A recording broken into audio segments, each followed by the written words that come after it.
बिस्मिल्लाहिर्रहमानिर्रहीम, अस्सलाम वालेकुम। आप इंटरनेशनल प्राइम टाइम न्यूज़ देख रहे हैं। मैं हूं कैसर खान। बात करेंगे यूएई की, सऊदी अरेबिया की, चाइना की, रशिया की, अमेरिका की, इसराइल की और ईरान की। लेकिन आज एक बार फिर ड्रॉप साइट की तरफ से जो हमारे सामने ये खबर आई है कि एवरीथिंग विल बी फॉरगिवन, आपको मुकम्मल तौर पर माफ़ कर दिया जाएगा। किस तरह माफ़ कर दिया जाएगा, तो वो बात आपको बतानी है कि वो जो साइफ़र का जिक्र होता है, जिसको अब कोड किया जाता है I0678 से, और ये ड्रॉप साइट ने अपना वो किया है कि पाकिस्तान के जो इमरान खान अपनी एक आज़ादाना स्टेट पॉलिसी चलाना चाहते थे कि जिसमें वो अपने फ़ैसले खुद कर सकें, यानी कि पाकिस्तान फ़ैसले खुद कर सके। लेकिन उसके बाद जो है अमेरिका ने बकौल इस साइफ़र के कि उन्होंने कहा, डोनाल्ड लू की मुलाकात हुई, अमेरिकन डोनाल्ड लू की मुलाकात होती है पाकिस्तानी सफ़ीर से, और वो उन्हें कहते हैं कि हम तमाम चीज़ें माफ़ कर देंगे। आपको करना क्या होगा, तो वो करना ये होगा कि आपको इमरान खान की बरतरफ़ी और उनकी कैद से अमेरिका और पाकिस्तान के ताल्लुकात बेहतर हो सकते हैं। तो ये तमाम बातें उसके बाद फिर शुरू हुई। फिर उसके बाद फिर इमरान खान ने कहा कि जी पीपल्स पार्टी ने और नून लीग ने जो है वो साथ दिया है इन तमाम चीज़ों का, अमेरिका का साथ दिया है।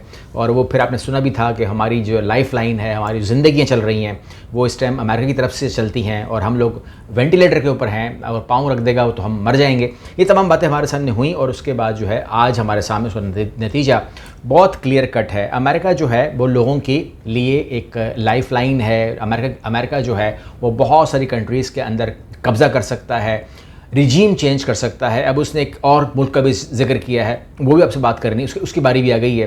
तो ईरान की बारी चल रही है, तो हम पहले ईरान की बारी की बात कर लें, उसको आगे बढ़ते हैं।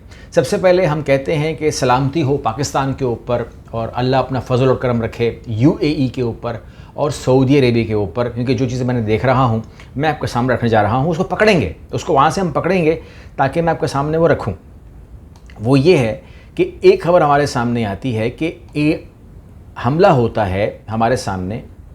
देखें, ये जहाँ तक बात पाकिस्तान की है ना कि वो फ़ॉरेन पॉलिसी चाहते थे, आज़ाद फ़ॉरेन पॉलिसी का रिवाज शायद हमारे जो ख़ित्ता है ना उसके अंदर किसी के पास अवेलेबल नहीं है। अगर आप ये स्क्रीन पे देख रहे हैं कि India ask US for Russian oil waiver extension as a Iran war drag on, Bloomberg news report.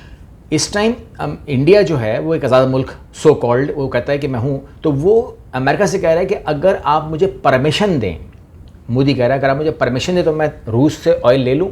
तो आज़ाद फ़ॉरेन पॉलिसी इस टाइम हमारे खित्ते में किसी के पास भी नहीं है, चाहे किसी का भी नाम ले लें। तो सिर्फ पाकिस्तान का मसला ये नहीं है। तो मैं बात कर रहा था कि Saudi Arabia, UAE and Pakistan, तो वहाँ पर हुआ ये है कि ड्रोन स्ट्राइक हुआ है, आप जानते हैं, बहुत ही ख़तरनाक। ब्राका न्यूक्लियर प्लांट के ऊपर अल्लाह ने महफूज रखा, लेकिन एक डीजल जनरेटर के ऊपर आग लग गई और ये निशाना जो है थोड़ा सा 19-20 की वजह से बहुत फ़ायदा हुआ है कि बच गया है। लेकिन ये जो हमला हुआ है इसकी डायरेक्शन जो है वो यूएई ने बताया कि ये डायरेक्शन जो है ये बिल्कुल भी ईरान की साइड से नहीं है।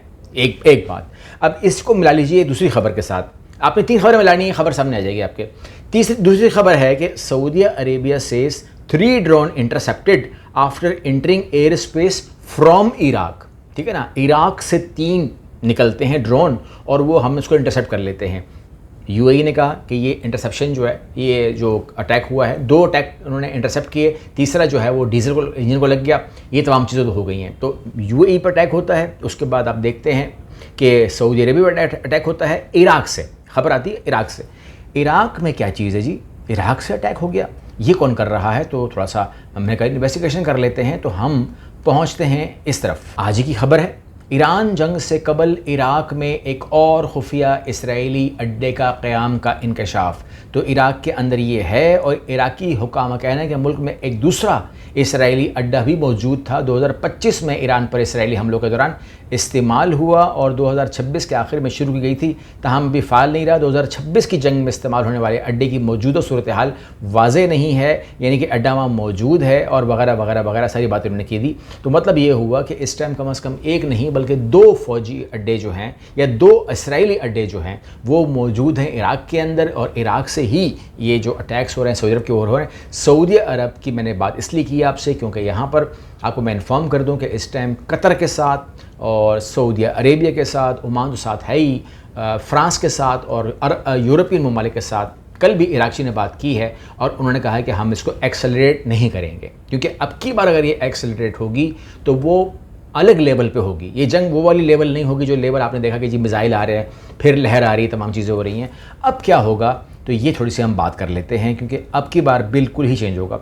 और अब की बार जो जंग जाएगी वो, अगर मैं आपको थोड़ा सा याद दिलाऊँ, तो सन 1964 के अंदर एक अजीब सी हरकत की थी अमेरिका ने, और उसने एक स्पेस के अंदर एटॉमिक अटैक कर दिया था। ये जो आप अटैक करते हैं ना, बाज़ औक़ात आपकी लिमिट क्रॉस कर जाता है, वो आपकी अपनी औकात नहीं होती है। ये जो लोग आग निकालते हैं ना मुंह से, आपने देखा होगा पेट्रोल मुंह में डालते हैं, फिर वो आग निकालते हैं और वो शोरा बनता है, बड़ा अच्छा लगता है। लेकिन बाज़ औक़ात ये होता है कि वो आग जो है वो उसके मुंह में घुस जाती है। तो ये जो सन 1964 के अंदर जो अटैक हुआ, अटैक नहीं, जो धमाका हुआ था, एटॉमिक धमाका, वो तजर्बा कर रहा था कि अगर हम ये करें तो क्या होगा। तो वो धमाका जो है, जो अमेरिका ने किया था, उसके मुंह से जो आग निकली थी वापस उसके मुंह में गई थी। उसने कई सैटेलाइट तबाह कर दिए, उसने पूरे का पूरा ऊपर स्काई जो है तबाह कर दिया, अपने भी मिसाइल, अपने भी सैटेलाइट तबाह कर दिए, ठीक है ना। उसके बाद उसने कहा कि जी, रशिया ने बोला कि जी ये क्या हरकत है, ये क्या घटिया हरकत है। उसके बाद से माफ़ी मांग ली, उसने कहा दोबारा हम कभी भी सैटेलाइट को इस तरह नहीं करेंगे, हम सैटेलाइट में नहीं करेंगे। तो वहाँ पर सूरत हाल या यानी कि स्पेस में नहीं करेंगे। तो वहाँ पर हुआ है कि 64 के बाद रशिया और अमेरिका इस बात के ऊपर, चाहे वो लिखा हुआ हो या ना हो, राज़ी हैं कि ये हरकत हमने दोबारा से नहीं करनी है। अच्छा, अब सूरत हाल हो गई है ख़राब, और वो हम देखेंगे पहली बार, और वो ये है, ईरान ने एक धमकी दी कि Iran warn US to end blockade और sea of Oman become a graveyard. अब ये ब्लॉकेट ख़त्म करें, वरना मैं इन्हीं की ज़मीन की अगर हम बात करें तो मैं आपके जो समंदर में आपने ब्लॉकेट लगाया हुआ है ना, ये सब के सब गरक हो जाएंगे। तो ये ग्रेवयार्ड बन जाएगा, एक कब्रिस्तान बन जाएगा आप लोगों का। उसके बाद अमेरिका ने जो है कहा कि Trump wants there will won't be there anything left और Iran unless it agree to deal. तो कहते हैं कि कुछ भी नहीं बचेगा। अमेरिका ने बोला कुछ भी नहीं बचेगा, यहाँ पर सब खत्म हो जाएगा। अच्छा, अमेरिका कह रहा है कुछ भी नहीं बचेगा, तो क्या एटम बम मारेगा, क्योंकि एटम बम के बाद कुछ नहीं बचता। और वहाँ पर वो है ईरान कह रहा है कि मैं ग्रेवयार्ड बना दूंगा, कब्रिस्तान बना दूंगा। उसके बाद कुछ भी नहीं बचेगा के बाद जो है, या ग्रेवयार्ड की जो थ्रेट है उसके बाद, US Iran war live, Israel on alert, may join Trump in bombing Tehran against M graveyard threat. कहता है कि अगर ये ग्रेवयार्ड बना देता है हमारे को, तो मैं अटैक करूँगा। ज़मीन की बात कर रहा हूँ अभी मैं, तो मैं अटैक करूँगा। तो उसके अंदर इसराइल ने बोला कि जी बाय डिफ़ॉल्ट मैं तुम्हारे साथ हूँ, जैसे तुम अटैक करोगे मैं भी शुरू हो जाऊंगा। तो ये बात समझ में आ गई कि ये एक जंग जो है ज़मीन की अगर होती है तो ऐसी होगी। लेकिन यहाँ पर हम देखते हैं टीवी प्रोग्राम होता है, और वो आपको नज़र आता है ईरान की तरफ से कि ईरान कह रहा है कि हमारे पास कुछ ऐसा भी है जो सैटेलाइट के साथ होगा, कुछ ऐसा भी है जो हमारे पास ऐसे वेपन्स मौजूद हैं जो हम पहली बार इस्तेमाल करेंगे, और ये तजर्बा हमने पहले किया भी नहीं है। वो ताकत अमेरिका के पास है जिसकी मैं बात करने जा रहा हूँ, रशिया के पास है, अमेरिका के पास है। लेकिन हमारे दिमाग में ये नहीं था कि चौथा मुल्क भी है, और चौथा मुल्क जो है वो ईरान कह रहा है कि जी मेरे पास भी है, जो कि लो अर्थ ऑर्बिट के अंदर ये काम कर सकता है, disturb American and Israeli satellite and the Starlink internet infrastructure. तो जो पूरी इसने जो अंपायर खड़ी की हुई है सैटेलाइट की और हर तरीके से, और लोअर ऑर्बिट के ऊपर और ऊपर अमेरिका ने कहता उसको हम हिट कर सकते हैं। ये ख़तरनाक चीज़ है, और ये अपनी हद तक बहुत ही ख़तरनाक है। Iraq launches rocket into space as nuclear talk continues. ठीक है, यहाँ पर सूरत हाल कहाँ हो रही है, बात चली गई स्पेस के ऊपर। तो जो अमेरिका है उसने ये चीज़ नोट कर ली है, और अमेरिका, मैं आपको बता दूँ कि अगर नौबत यहाँ तक आती है ना, अगर नौबत जो है वो यहाँ तक पहुँचती है, तो फिर आप एक बात समझ लीजिएगा कि इसके बाद आपको आसमान के अंदर, यानी कि स्टारलिंक हो गया, उसकी तो कहानी हो जाएगी। इसके अलावा जो लो ऑर्बिट के ऊपर जितने भी सैटेलाइट लगे हुए हैं रशिया के, इसराइल के और अमेरिका के, अगर वो अटैक होते हैं तो उसके बाद ज़मीन पे क्या होगा। क्योंकि ये जो GPS का इंजॉयमेंट हम कर रहे हैं, ये जो भी अब TV चैनल चल रहे हैं, जो भी मामला चल रहा है, इस टाइम बहुत वैल्यू है। यानी कि आप मुझे बताइए, जो गोल्डन डूम बन रहा है, ठीक है ना, गोल्डन डूम जो है वो क्या ज़मीन के लिए तो नहीं बन रहा। अगर वो $3 ट्रिलियन का बन रहा है, तो आप तो कह रहेंगे जी मैं तो वहाँ पर भी आ जाऊँगा। तो अमेरिका कहता है कि जी किसी के पास है नहीं, लेकिन इसके पास तो है। तो ईरान जो है वो उससे ज़्यादा ख़तरनाक है अमेरिका के लिए, जितना हम उसको समझ रहे थे। तो यहाँ पर गोल्डन डूम आपके पास अभी तो नहीं अवेलेबल, ठीक है ना। और आपके जो अभी जो आपके पास जो वो हैं हथियार या जो इंटरसेप्टर्स हैं, वो स्पेस को तो इंटरसेप्ट नहीं करता। तो वहाँ पर तो आपके साथ अगर होगी तो बुरी होगी। अच्छा जी, मैंने कहा कि अगला एक मुल्क भी है जो निशाने पर है और वो मैं आपके सामने रख देता हूँ और वो है क्यूबा ने सैकड़ों ड्रोन हासिल कर लिए हैं। क्यूबा गुआंतानामो बे में अमरीकी अड्डे और बहरी जहाज़ों को निशाना बना सकता है, अमरीकी न्यूज़ साइट का दावा। तो यहाँ पर एक बात क्लियर हो गई है कि ईरान अगर किसी किनारे लगता है, ये मसला ये झगड़ा किसी किनारे लगता है, तो उसके बाद क्यूबा की जो है वो ये हज़म करने की कोशिश करेंगे। लेकिन क्या इसको हज़म करने देगा चाइना, ये मेरे इल्म में नहीं है, क्योंकि अभी देखना पड़ेगा। क्योंकि इस टाइम बहुत सारी जो क्यूबा की जो भी अपनी पॉलिसी चलती है, फॉरेन पॉलिसी, उसके पीछे कोई ना कोई होता ही है। देखिए, कोई भी मुल्क आज़ाद नहीं है। अभी हमने बात की इमरान खान साहब की बात की, हमने बात की इंडिया की बात की कि वो हाथ जोड़े खड़ा हुआ है अमेरिका के सामने कि मुझे और ख़रीदने दो, मेरी ठप्पा बैठ गया है वहाँ पर। तो वहाँ पर सूरत हाल है, क्यूबा ने भी कैसे कह दिया होगा कि मेरी फॉरेन पॉलिसी है, तो वहाँ पर भी उसके पीछे कोई चाइना होगा, सिंपल सी बात है। तो यहाँ पर अब उसके पास ड्रोन आ गए, तमाम चीज़ें आ गई। गुआंतानामो बे का लोकेशन को आपको मालूम है। और बदनाम ज़माना जेल है दुनिया की, बदनाम ज़माना जेल, जो अफ़गानिस्तान से कैदी लाए गए उनको कहाँ रखा गया, यानी कि 4-4 फुट के केज, 4-4 फुट के केजों के अंदर हमने वहाँ देखा कि लोगों को बंद किया गया ताकि वो कभी भी खड़ा नहीं हो पाए।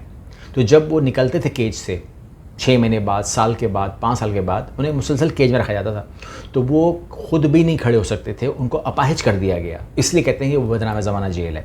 तो अमेरिका के पास बहुत सारे ऑप्शंस हैं, लेकिन अभी ये जो हम स्पेस की बात देख रहे हैं, समंदर में बनने वाला ग्रेवयार्ड की बात देख रहे हैं, और इसके अलावा जो हम एक्टिविटी देख रहे हैं, that is quite very very dangerous. तो दुआ यही है कि दोबारा कहते हैं सलामती हो तमाम उन कंट्रीज़ के ऊपर जो इस खित्ते के अंदर हैं, क्योंकि हमारी पाकिस्तान की, बल्कि भारत की, बल्कि बांग्लादेश की, बल्कि नेपाल की आवाम की जो रोज़ी है वो चलती है कतर से, ओमान से, बहरीन से, UAE से, सऊदी अरेबिया से। तो इन तमाम चीज़ों के लिए भी हमें देखना होगा। हमारे भी तकरीबन 6-7 अरब डॉलर जो है वो UAE से आते हैं। इस तरीके से बहुत बड़ी मार्केट दुबई की, इंडिया के लिए है। तो ये जंग कोई नहीं मांगता, ये तबाहियाँ कोई नहीं मांगता, ठीक है ना। इसलिए हम सलामती भेजते हैं तमाम के ऊपर। अगली वीडियो मिलते हैं।